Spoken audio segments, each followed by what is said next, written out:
നമസ്കാരം. ബി.ജെ.പി. തിരുവനന്തപുരം നഗരസഭയിൽ ഒരു ചരിത്ര വിജയം നേടിയ കാര്യം നമുക്ക് എല്ലാവർക്കും അറിയാം. അങ്ങനെ മേയറായിട്ട് വി വി രാജേഷ് എത്തിയിരിക്കുകയാണ്. ആദ്യമേ തന്നെ നമുക്കറിയാം, വി രാജേഷ് 2 ദിവസം കൊണ്ട് തന്നെ ആ കോർപ്പറേഷൻ ജീവനക്കാരുടെ ഹൃദയം, അതോടൊപ്പം തന്നെ തിരുവനന്തപുരം നഗരസഭയിലെ ജനങ്ങളുടെ ഹൃദയമെല്ലാം കയ്യിലെടുത്ത ഒരു വ്യക്തിയാണ് വി രാജേഷ് എന്ന് പറയുന്നത്. കാരണം ഓരോ ദിവസവും മേയറിനെ പറ്റിയുള്ള വീരകഥകൾ, അതോടൊപ്പം തന്നെ മേയർ ചെയ്യുന്ന പ്രവൃത്തി, അതെല്ലാം ജനങ്ങൾ ക്ലാപ്പ് അടിച്ച് തുടങ്ങിയിരിക്കുന്നു. അതായത് ഒരു മേയർ പദവി എന്നത് ധിക്കാരത്തിന്റെയും അഹങ്കാരത്തിന്റെയും ഒരു പദവിയായിട്ടാണ് കഴിഞ്ഞ 5 വർഷം തിരുവനന്തപുരത്തിലെ ജനങ്ങളും തിരുവനന്തപുരം കോർപ്പറേഷനിലെ ജീവനക്കാരും കണ്ടിരുന്നത്. നമുക്കറിയാം, മുൻ മേയറായിരുന്ന ആര്യ രാജേന്ദ്രൻ എത്ര ധാർഷ്ട്യത്തോടെയും ധിക്കാരത്തോടെയും അഹങ്കാരത്തോടെയുമാണ് മേയർ പദവിയിൽ കയറി ഇരുന്നത് എന്നതിന്റെ കാഴ്ചകളെല്ലാം നമ്മൾ കണ്ടതാണ്. പക്ഷേ വി രാജേഷ് അങ്ങനെയല്ല. എല്ലാവരെയും ഒന്നിച്ചു നിർത്തി, എല്ലാവരെയും ഒരു കുടക്കീഴിൽ നിർത്തിക്കൊണ്ട്, എല്ലാവരെയും സന്തോഷത്തോടു കൂടി ഒരേ കപ്പലിലേക്ക് ഇങ്ങനെ തുഴഞ്ഞ് സമാധാനത്തോടു കൂടി തുഴഞ്ഞു പോവുകയാണ് വി രാജേഷ് ഇപ്പോൾ ചെയ്യുന്നത്. ഇന്നലെ തന്നെ കോർപ്പറേഷനിലെ സോണൽ ഓഫീസിൽ നിന്നടക്കം ജീവനക്കാരെ തിരുവനന്തപുരം കോർപ്പറേഷനിലേക്ക് വിളിച്ചു വരുത്തി, കോർപ്പറേഷന്റെ ഹെഡ് ഓഫീസിലേക്ക് വിളിച്ചു വരുത്തി ഒരു മീറ്റിംഗ് വി രാജേഷ് സംഘടിപ്പിച്ചിരുന്നു. അതിൽ വി രാജേഷ് പറഞ്ഞൊരു പ്രധാനപ്പെട്ട കാര്യമുണ്ട്. തിരുവനന്തപുരം കോർപ്പറേഷൻ എല്ലാ കാലത്തും അഴിമതികളിൽ പേരുകേട്ട ഒരു സ്ഥാപനമാണ്. ഫയലുകളെല്ലാം നീങ്ങണമെങ്കിലോ എന്തെങ്കിലും കാര്യം നേടണമെങ്കിലോ കൈക്കൂലി കൊടുക്കണം, അഴിമതി കാണിക്കണം. അതായത് ജനങ്ങൾ ഒരു 500ന്റെ 1000ന്റെ നോട്ടുകൾ കൊടുത്താൽ മാത്രമേ ഫയലുകൾ ഒരു സ്ഥലത്തു നിന്നും മറ്റൊരു മേശയിലേക്ക് പോകുള്ളൂ. അതാണ് പണ്ട് മുതലേ തിരുവനന്തപുരം കോർപ്പറേഷനെ പറ്റി കേൾക്കുന്നത്. എന്നാൽ ആ പരിപാടി ഇനി ഇവിടെ പാടില്ല. ജീവനക്കാർ അഴിമതി കാണിക്കാൻ പാടില്ല, ഒരു തരത്തിലുമുള്ള തട്ടിപ്പോ വെട്ടിപ്പോ കാണിക്കാൻ പാടില്ല, 100% സത്യസന്ധരായിരിക്കണമെന്ന കർശനമായ ഒരു നിർദ്ദേശം കോർപ്പറേഷനിലെ ജീവനക്കാർക്ക് നൽകിയിട്ടുണ്ട്.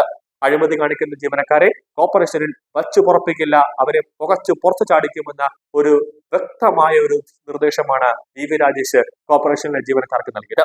കൂടാതെ ഒരു കാര്യവും എടുത്തു പറഞ്ഞു. 10 മണിക്ക് ഓഫീസിൽ വന്ന് രജിസ്റ്ററിൽ ഒപ്പിട്ട് പഞ്ച് ചെയ്തിട്ട് മുങ്ങുന്ന പരിപാടി ഇനി വേണ്ട. അതായത് കോർപ്പറേഷനിലെ മിക്ക ജീവനക്കാരും 10 മണിക്ക് വന്ന് ഒപ്പിട്ടതിനു ശേഷം മുങ്ങുന്നു. എന്നിട്ട് വൈകുന്നേരം 4:30 അല്ലെങ്കിൽ 5 മണിക്ക് വീണ്ടും വന്ന് ചായയൊക്കെ കുടിച്ചിരുന്നിട്ട് വീണ്ടും പഞ്ച് ചെയ്തിട്ട് വീട്ടിലേക്ക് പോകുന്നു. ആ പരിപാടി വേണ്ട. നിങ്ങൾ ജീവനക്കാരാണ്, ജനങ്ങളെ സേവിക്കേണ്ട ഉത്തരവാദിത്വം നിങ്ങൾക്കുണ്ട്.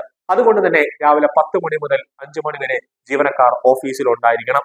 അതിനുശേഷം നിങ്ങൾ പോസ്റ്റർ ഒട്ടിക്കാനോ കൊടി പിടിക്കാനോ സമരത്തിനോ എന്തിനു വേണ്ടി പൊയ്ക്കോളൂ. കാരണം ഞാനും ഒരു ബി.ജെ.പി. പ്രവർത്തകനാണ്, ഞാനും ഒരു രാഷ്ട്രീയ പ്രവർത്തകനാണ്. അതുകൊണ്ട് അതിലൊന്നും തന്നെ ഞാൻ ഒരു ഇടങ്കോലും ഇടുന്നില്ല, ഒരു തടസ്സവും ഇടുന്നില്ല. നിങ്ങൾ കോർപ്പറേഷൻ ജീവനക്കാരായതുകൊണ്ട് തന്നെ കോർപ്പറേഷനിലെ ജനങ്ങൾക്ക് വേണ്ട സേവനങ്ങൾ, കോർപ്പറേഷനിൽ ഓരോ ആവശ്യവുമായി വരുന്ന ജനങ്ങളെ നിങ്ങൾ ഹൃദയപൂർവ്വം, നിങ്ങൾ ഒരു ആതിഥ്യ മര്യാദയോടുകൂടി നിങ്ങൾ സ്വീകരിച്ചിരുത്തണം. ജനങ്ങളുടെ മുന്നിൽ നിങ്ങളുടെ ജാടയോ ഒന്നും കാണിക്കരുത് എന്ന് വി രാജേഷ് വ്യക്തമായ ഒരു നിർദ്ദേശം നൽകിയിട്ടുണ്ട്. അത് മാത്രമല്ല, വി രാജേഷ് പറഞ്ഞ ഒരു പ്രധാനപ്പെട്ട കാര്യമുണ്ട്. കോർപ്പറേഷനുമായി ബന്ധപ്പെട്ടുള്ള ഏത് പരിപാടി കഴിഞ്ഞാലോ, അല്ലെങ്കിൽ ഇപ്പോൾ ഭരിക്കുന്ന സർക്കാരിന്റെ പരിപാടി കഴിഞ്ഞാലോ, ഏത് സർക്കാരുമായിക്കോട്ടെ, LDF ആയിക്കോട്ടെ, UDF ആയിക്കോട്ടെ, BJP ആയിക്കോട്ടെ, ഏത് പാർട്ടി ആയിക്കോട്ടെ, അവരുടെ ഫ്ലെക്സ് ബോർഡുകൾ നഗരത്തിൽ അവരുടെ പാർട്ടിക്കാർ സ്ഥാപിച്ചു കഴിഞ്ഞാൽ അത് ആ പരിപാടി കഴിഞ്ഞ അന്ന് രാത്രി തന്നെ ആ ഫ്ലെക്സ് ബോർഡുകൾ തിരുവനന്തപുരം നഗരത്തിൽ നിന്ന് മാറ്റിയിരിക്കണം. കൂടാതെ തിരുവനന്തപുരത്ത് ഫ്ലെക്സ് ബോർഡുകൾ സ്ഥാപിക്കുമ്പോൾ, നഗരത്തിൽ ഫ്ലെക്സ് ബോർഡുകൾ ഏതെങ്കിലും പാർട്ടിക്കാർ സ്ഥാപിച്ചാൽ അത് വാഹന യാത്രക്കാർക്ക് ബുദ്ധിമുട്ടുണ്ടാക്കുന്ന രീതിയിലോ കാൽനട യാത്രക്കാർക്ക് ബുദ്ധിമുട്ടുണ്ടാക്കുന്ന രീതിയിലോ ആണ് ഫ്ലെക്സ് ബോർഡ് ഉണ്ടെങ്കിൽ അതും അവിടെ നിന്ന് മാറ്റിയിരിക്കണം. ചെയ്യുന്ന ജോലികളിൽ നിന്നും ഒരു തരത്തിലുമുള്ള ഒരു ഉഴപ്പോ ഒന്നും പാടില്ല. അതെല്ലാം കൃത്യനിഷ്ഠമായിരിക്കണമെന്നും അതിൽ ഒരു തരത്തിലുമുള്ള പാകപ്പിഴവുകൾ ഉണ്ടാകരുത്. അങ്ങനെ ഉണ്ടായാൽ അതിൽ കൃത്യമായ നടപടി എടുക്കുമെന്ന് തന്നെയാണ് വി രാജേഷ് വ്യക്തമായി പറഞ്ഞിരിക്കുന്നത്. അതായത് ബി.ജെ.പി. തിരുവനന്തപുരം നഗരസഭ എങ്ങനെ ഭരിക്കും, അതായത് ബി.ജെ.പിയുടെ കയ്യിൽ ഭരണം കിട്ടിക്കഴിഞ്ഞാൽ, 5 വർഷം ബി.ജെ.പി. ഭരണം കിട്ടിക്കഴിഞ്ഞാൽ അത് എങ്ങനെയായിരിക്കും എന്നതിന്റെ ഒരു ട്രെയിലറാണ് തിരുവനന്തപുരം നഗരസഭയിൽ വി രാജേഷ് ഇപ്പോൾ കാണിച്ചിരിക്കുന്നത്.